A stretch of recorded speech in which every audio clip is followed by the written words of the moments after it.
नमस्कार, आप देख रहे हैं श्रेष्ठ भारत और मैं हूं सुनील सिंह। सुनेत्रा पवार महाराष्ट्र की पहली उप मुख्यमंत्री बन चुकी हैं, लेकिन जिस तरह से आनन फानन में उनकी ताजपोशी हुई, उसे लेकर राजनीतिक गलियारों में चर्चा है और कहीं कहीं तो निंदा भी हो रही है। खास करके देखा जाए तो संजय राउत जो यूबीटी के प्रवक्ता हैं, उन्होंने इसे एक घटिया राजनीति बताई है। तो कांग्रेस के नेता और विरोधी दल नेता विधानसभा में विजय वडेट्टीवार ने तो इसे एक तरह से साजिश का भी रूप देने की बात कही है। और यहाँ तक बात उठ रही है कि अभी तो सूतक चल रहा था, इतनी जल्दी क्या थी। इसी बातों को समझने के लिए, इस पर चर्चा करने के लिए और क्या वाकई में जल्दबाजी हुई है या कोई साजिश है या फिर मजबूरी थी, इस पर हमने दो अपने मेहमानों को आमंत्रित किया है। एक हैं वरिष्ठ राजनीतिक विश्लेषक संदीप सोनवलकर जी और दूसरे हैं वरिष्ठ पत्रकार प्रसाद काथे जी। आप दोनों ही महाराष्ट्र की राजनीति को नज़दीक से कवर भी किया है और समझते भी हैं आप लोग। तो सबसे पहले तो आप दोनों से यही चाहूँगा मैं कि क्या वाकई में थोड़ी जल्दबाजी हो गई है? मुझे लगता है इसका जवाब प्रसाद ज़्यादा देंगे, क्योंकि मुझे प्रसाद का एक बैकग्राउंड पता है। प्रसाद नासिक से बहुत करीबी है और नासिक में ही सारे लोगों का अंतिम संस्कार की विधि होती है। पुजारी महासंघ से बहुत प्रसाद का रिश्तेदारी भी है। तो प्रसाद ये मानेंगे कि महाराष्ट्र की एक मानसिकता है। मैं अभी सिर्फ एक धर्म के पक्ष में जा रहा हूँ कि सूतक को बहुत पवित्रता से माना जाता है, कम से कम महाराष्ट्र की परंपरा के तौर से। और महाराष्ट्र में इसको अच्छा नहीं माना जाता कि आप उस दौरान कोई ऐसा कार्य करें, आमतौर पर जब तक कि कोई ऐसी ही ज़रूरत ना आ जाए। और एक ऐसी गठबंधन जो कहीं ना कहीं धर्म को प्रमोट करता है, नासिक महाकुंभ को लेकर बातचीत हो रही है, पुजारी महासंघ से बातचीत हो रही है, तो कहीं ना कहीं ये एक धर्म के स्तर पर या हम ये कहें कि कस्टम के या कल्चर के स्तर पर चर्चा जरूर है। और इसे उस स्तर पर तो अच्छा नहीं माना जा रहा। राजनीतिक इसके पहलू और भी कुछ हो सकते हैं। बिल्कुल। जैसे बात अगर धर्म की हो तो आमतौर पर मराठियों में 14 दिन का एक विधि रहा है। 15वें दिन को आप पूरे तरीके से अपने पुराने कार्यों में, जिम्मेदारियों में लौटते हैं। लेकिन अलग अलग जातियों में और अलग अलग मान्यताओं के अनुसार ये जो समय सीमा है वो कम भी रही है।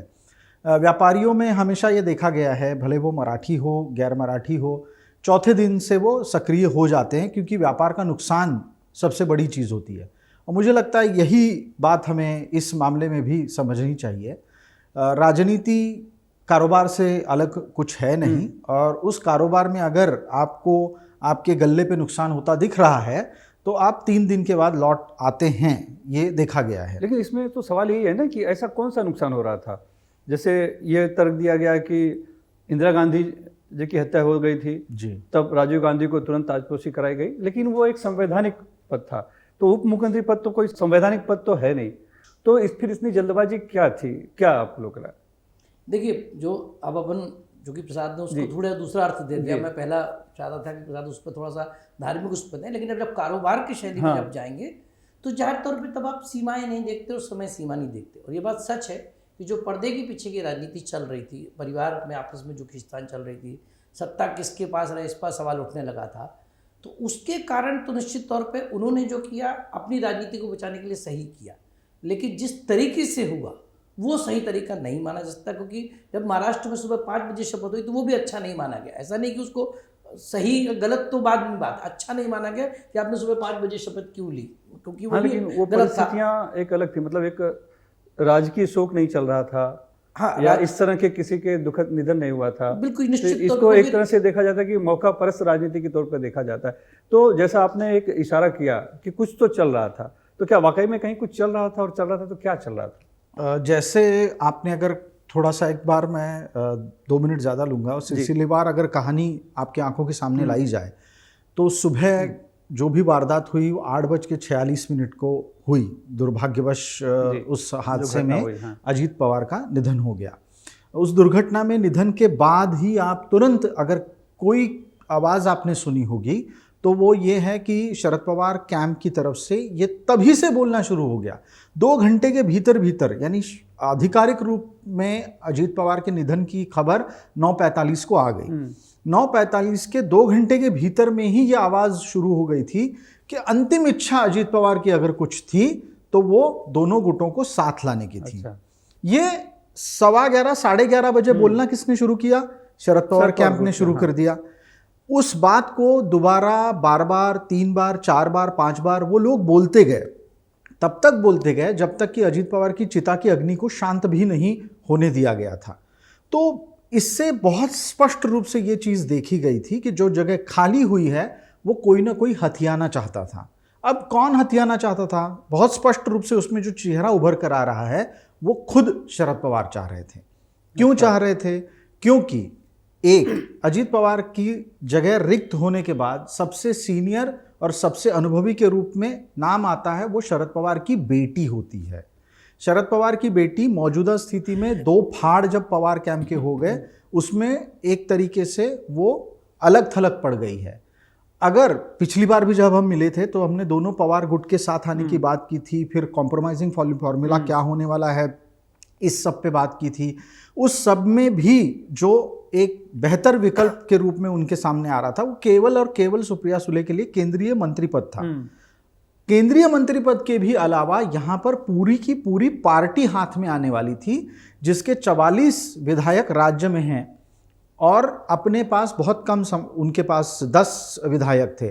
कुल मिला के 54 विधायकों की पार्टी हाथ में आ जाना, और इस मौके को कोई सयाना राजनेता कैसे छोड़ता। तो पवार कैंप ने यह बात शुरू कर दी कि अंतिम इच्छा अजीत पवार की विलीनीकरण यानी एकत्र होना था।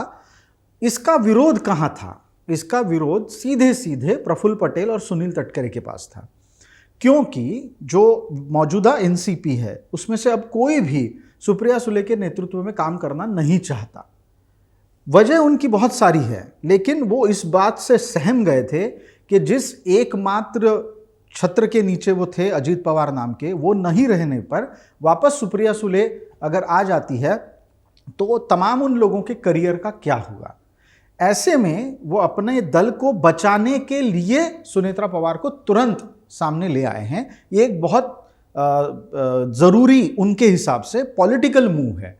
धार्मिक रूप से, सामाजिक मान्यताओं के रूप से इन तमाम बातों को लेकर नकारात्मक भाव बिल्कुल बना है। समाज में भी ये बात कही जा रही है कि ज़रूरत क्या थी कि आपने अस्थि का विसर्जन किया और उस दिन आप घर से निकल गई।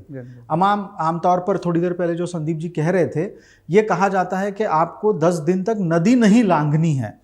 आप सोच लीजिए, जब आपने अस्थि विसर्जन कर दिया उसके बाद आप बारामती से लेकर कर मुंबई आती हैं तो स्वाभाविक रूप से आपने सीमा लांघ दी, नदी लांघ दी। धार्मिक रूप से गलत हुआ, लेकिन क्या राजनीतिक रूप से यह सही था? तो हाँ, ये एनसीपी के लिए ज़रूरी था। एनसीपी के तमाम दल के कार्यकर्ताओं में एक असमंजस की स्थिति जो निधन के बाद बनी हुई थी, उसमें से आज की तारीख में 80% की कमी आई है। यानी आपकी बातों से ये लग रहा है कि कहीं ना कहीं जो साजिश की एक बात उठ रही थी, कहीं तो कुछ हो रहा था पर्दे के पीछे, जिसको मात देने के लिए इस तरह का पहल कदम उठानी पड़ी। और इसमें इशारे में जो विरोधी दल हैं वो बीजेपी का भी नाम घसीट रहे हैं कि इसके पीछे भारतीय जनता पार्टी की अपनी रणनीति थी। लेकिन इसके पहले सिर्फ खाली एक बात मैं खाली से स्पष्ट करना चाहूँगा कि जिस तरह जो बातें उठी, नदी की सीमा नहीं लांघनी, सूतक में नहीं करना चाहिए, तो एक संपादकीय भी, बड़े अखबार के संपादक ने भी लिखा संपादकीय, जिस पर एक बड़े नेता ने प्रतिक्रिया भी दी कि ये प्रगतिशील महाराष्ट्र है, पुरोगामी महाराष्ट्र है। तो इस तरह की दकियानुसी बातें करने की बजाय उन्होंने एक अच्छा कदम उठाया, एक जिम्मेदारी जो थी वो ली। तो उसकी वो एक महिला होने के नाते उनकी तारीफ होनी चाहिए, न कि उनकी निंदा होनी चाहिए। जी, हम फिर से साजिश पे आते हैं। मैं ये असल बात कह रहा कि साजिश तो इसलिए भाजपा पे आएगी क्योंकि अपन बकौल देवेंद्र फडणवीस कि उनका कहना है कि यदि एनसीपी कुछ भी करेगी तो मुझसे पूछ के करेगी। यदि दादा को विलय भी करना था तो मुझे बताते। तो ये बात तो सच है ना कि सत्ता का शीर्ष जो है आज बीजेपी के पास, और भाजपा की सहमति के बिना तो कम से कम ये नहीं हो सकता था। इसलिए भाजपा का नाम तो स्वाभाविक तौर पर आएगा, क्योंकि यदि शपथ भी होनी है, राज्यपाल को मनाना है, पद की बात करनी है, तो ऐसा तो नहीं ना कि एनसीपी अकेले जाके शपथ लेगी। आखिरकार मुख्यमंत्री और बाकी की सहमति लगेगी, तो भाजपा का नाम तो आएगा। मुझे ऐसा लगता है कि इस परसेप्शन की लड़ाई में जो अब पूरा गेम इस बात पर है कि परसेप्शन ये क्रिएट किया जाए कि सत्ता के लिए लोग एकजुट हैं, जो हम पहले कहते थे इसके पहले की सरकार के लिए कि भाई सिर्फ सत्ता के लिए ही रहते हैं और उसके अलावा कुछ नहीं, वही परसेप्शन बनाने की कोशिश हो। और यही इसलिए वजह है कि चाहे संजय राउत हो, चाहे शरद पवार कैंप हो, ये कोशिश करें। दूसरा, मैं एक राजनीतिक तौर पर भी देखता हूँ तो मेरा भी मानना है कि भाजपा को शायद ये अच्छा नहीं लगता कि दोनों एनसीपी एकजुट हो जाती, क्योंकि उससे ये जरूर होता एक क्षेत्रीय ताकत जो बटी हुई है वो भाजपा को हमेशा अच्छी लगती है, क्योंकि वो बटी हुई है तो कमज़ोर रहेगी। यदि दोनों मिल जाएंगे तो जाहिर तौर पर उनका उभार होता है। और महाराष्ट्र की राजनीति जब से महाराष्ट्र बना है, शरद पवार की राजनीति, महाराष्ट्र और शरद पवार दोनों की राजनीति लगभग बराबर। शरद पवार हमेशा से कई बार कांग्रेस छोड़कर और कई बार कांग्रेस के साथ रहकर भी क्षेत्रीय राजनीति के पुरोधा रहे।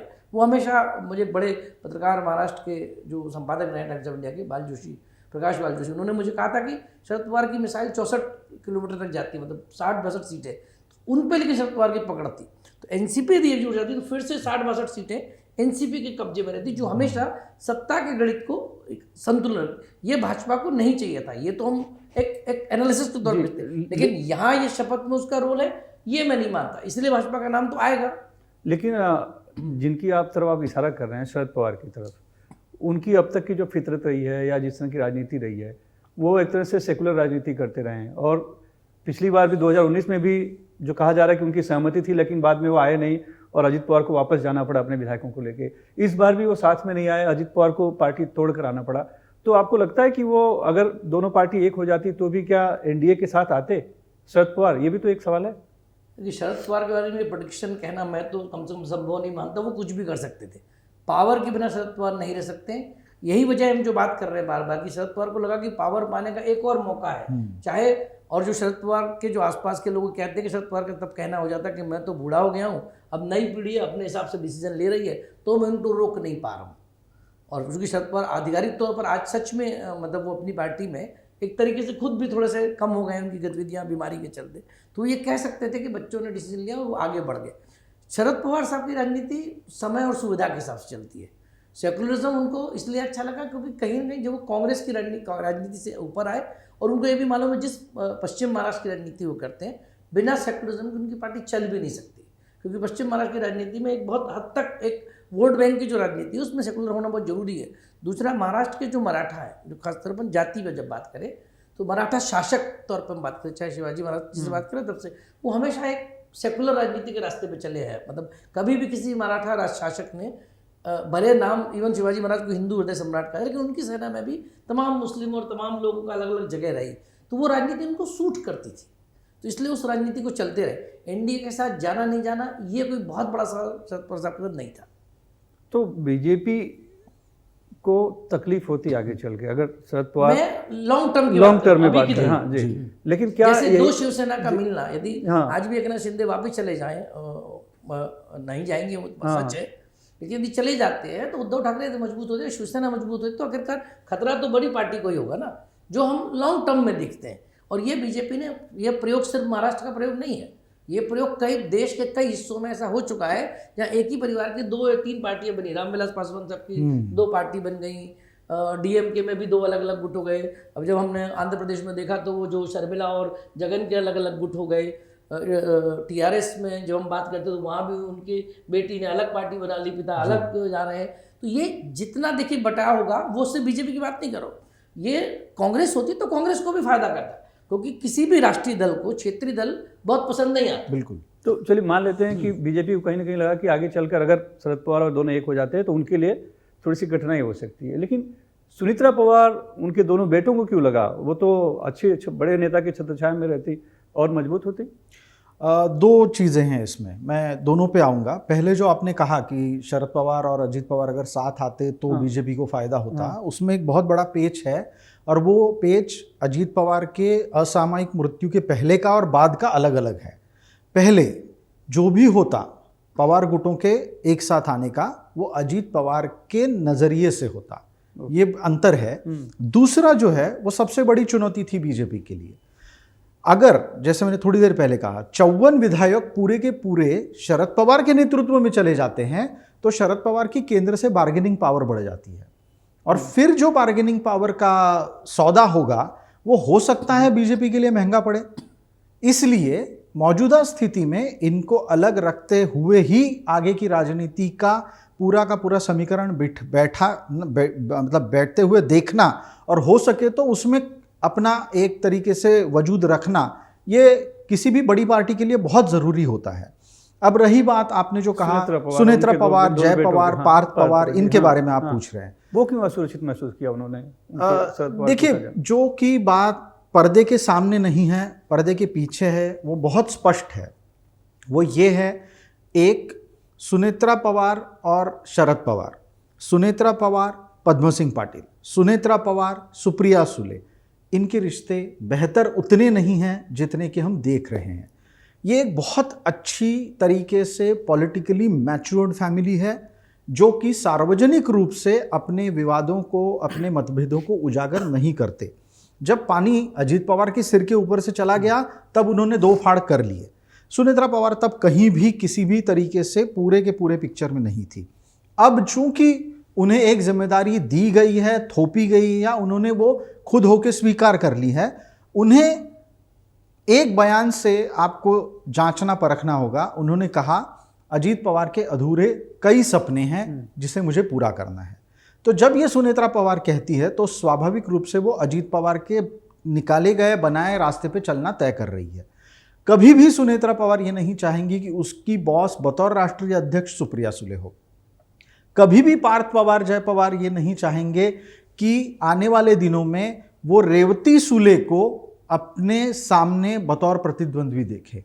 और भूतकाल में भी और वर्तमान में भी सुनेत्रा पवार और शरद पवार के रिश्ते उतने अच्छे बिल्कुल नहीं हैं। आपको याद होगा एक ससुर, जिस महिला ने अपना मातृ घर छोड़कर, पैतृक घर छोड़कर जो आई, उसे बाहरी कहा है चुनाव के दौरान सार्वजनिक रूप से इतना बड़ा अपमान किया है जिस बहू का, वो बहू भूलेगी इस सबको, बिल्कुल नहीं भूलेगी। और जिस समय ये बात बयान में कही तो आपने देखा होगा सुनेत्रा पवार रो दी थी, उनके आंखों में आंसू थे, क्योंकि उन्हें अपने ससुर से इस तरीके के बयान की उम्मीद नहीं थी।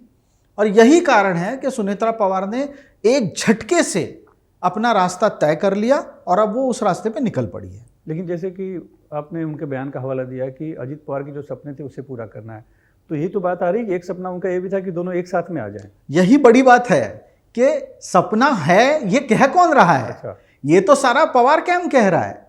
अजीत पवार के असामयिक मृत्यु के दूसरे घंटे से लगातार बार बार अजीत पवार के विरोधी ये कह रहे थे जिनको साथ आना था।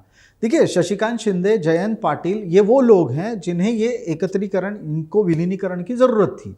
एक साथ आना उनकी जरूरत थी क्योंकि वो सत्ता से दूर है। पवार का कोई भी अभी तक अजीत पवार की तरफ से किसी ने नहीं कहा आधिकारिक रूप से, न तटकरे ने कहा। अजीत पवार साहब ने इंटरव्यू जरूर दिए चुनाव दौरान, उन्होंने कहा कि हम राजनीतिक तौर पर फिलहाल साथ हैं, आगे गठबंधन की जब बात होगी तब देखा जाएगा। लेकिन उसमें भी एक चीज बहुत गौर करने लायक है। उन्होंने दो इंटरव्यू में, दो बार, एक तो इंटरव्यू में और दूसरी बार सार्वजनिक रूप से प्रेस कॉन्फ्रेंस में इस बात को सिरे से खारिज कर दिया था कि हम किसी भी तरीके से दोनों जो धाड़ हो चुके हैं, फाड़ हो चुके हैं, वो एक आएंगे। एक और चीज हो गई उस बीच में जिसे हमें नजरअंदाज नहीं करना चाहिए।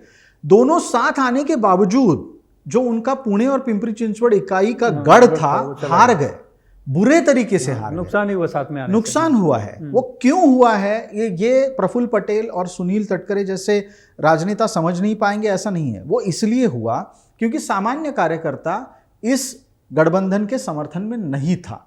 प्रशांत जगताप एक बहुत ही सटीक उदाहरण है, जिन्होंने शरद पवार का साथ छोड़ दिया और वो कांग्रेस में चले गए, क्योंकि कार्यकर्ता नहीं चाह रहा था कि दोनों साथ आ जाए। अगर साथ आते तो नए लोगों की दुकान बंद हो जाती थी। लेकिन जिस दिन सुनेत्रा पवार का नाम आया उसी दिन कुछ घंटे पहले ही मैंने प्रफुल्ल पटेल का भी एक बयान सुना था कि जब वो मुख्यमंत्री देवेंद्र फडणवीस से मिलकर आए थे कि ऐसे कोई नाम की अभी तक चर्चा नहीं हुई है।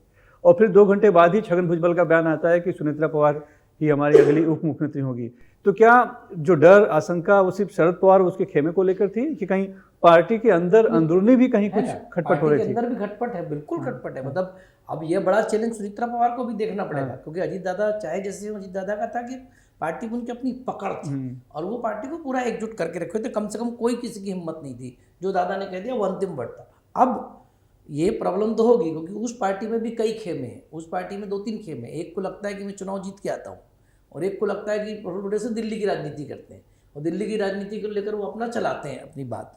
और सुनील तटकरे और बाकी जो जमीनी कार्यकर्ता है उनको लगता है कि हम चुनाव जीत के आते हैं, सभी अपने हमारी तलाश करेंगे। तो एक तो नाम सुनील तटकरे का भी था, ऐसा नहीं कि सुनील तटकरे का नाम नहीं था। वो भी चाहते थे कि उनको ये पद मिल जाए, तो ताकि वो भी, कौन नहीं चाहेगा पद, किसको भी यदि सरकार में बड़ा पद मिले तो कौन नहीं चाहेगा। तो ये खींचतान तो हुई। यहाँ तक इनकी जो बैठक भी है एमएलए की, उसमें भी ये सुर निकल कर आया कि ऐसा क्या हड़बड़ी था कि, तो जैसे बोलते हैं कि किसी को रोकने से अच्छा सबसे अच्छा तरीका ये होता है कि ऐसे व्यक्ति का नाम ले आओ कि जहाँ उस पर सवाल ही ना उठे। इसलिए उस सुनेत्रा पवार का नाम दो कार्ड है। सुनेत्रा पवार एक तरफ तो राजनीतिक फैसला है जो ये कहते हैं, दूसरा इमोशनल फैसला भी है। जब आप उनका ही नाम ले देंगे तो फिर दूसरा कोई नाम लेने की हिम्मत नहीं करेगा। बिल्कुल, इसलिए भी उनका ये नाम ले दिया गया और सुनेत्रा पवार को बना भी दिया गया, क्योंकि इतनी बहस और इतनी चर्चा की गुंजाइश ही नहीं रखी जाए कि कोई नया नाम आए। तो ऐसा बहुत बार पार्टियों में होता है, और ये कोई और हर क्षेत्रीय पार्टी में अब तो कम से कम पारिवारिक पार्टी में मैं तो यही कहूँगा कि अब शायद परिवारवाद की बहस और ये सब जो बंद हो जानी चाहिए, क्योंकि अब किसी के साथ ऐसा नहीं रहा। हर पार्टी में परिवारवाद और ये जो अपने ही लोग संभालेंगे, यही बात खुलकर आ गई है। और अब वो मतलब उस तरीके से उस पर संकोच भी नहीं करते। मतलब पहले तो ये था कि थोड़ा बहुत संकोच भी करते थे, अब ऐसा नहीं है। तो अब वो एक आध दो जगह जहाँ ऑप्शन नहीं है इसलिए नया आदमी लाया जाता है, अन्यथा है तो फिर परिवार का व्यक्ति बनाया जाएगा। और वो चूंकि वो 3 दिन जो थे, वो जो कई बार हम नज़रिए से सोचते हैं कि यार क्यों इतना जल्दी किया, वो एक इमोशनल भी एक रहता है, क्योंकि जब आप इमोशनल फैसले कराते हैं तो आमतौर पर बहुत ज़्यादा सवाल नहीं उठाए जाते।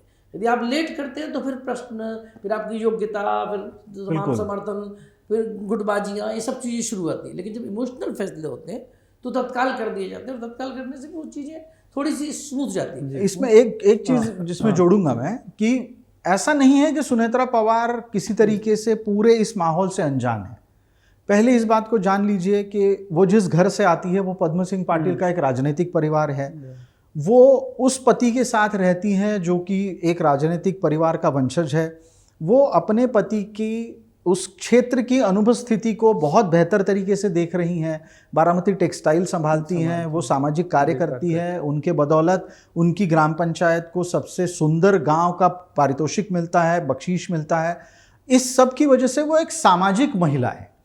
ऐसा नहीं है कि वो कल कहीं नहीं थी, चूल्हा चौका कर रही थी और आज आके एकदम से उप मुख्यमंत्री राबड़ी देवी की तरह का। हाँ, ऐसा बिल्कुल सुनेत्रा पवार के बारे में नहीं है। वो बहुत ही एक सटीक, काइयां और ओपन माइंडेड व्यक्ति हैं, जिनको आज की नहीं तो आने वाले 10-15 साल के बाद की कहानी अपने तरीके से लिखने की कला अवगत है। और छोटा सा जिक्र अभी आपने जो छगन भुजबल का किया, उस मामले को हमें भूलना नहीं चाहिए।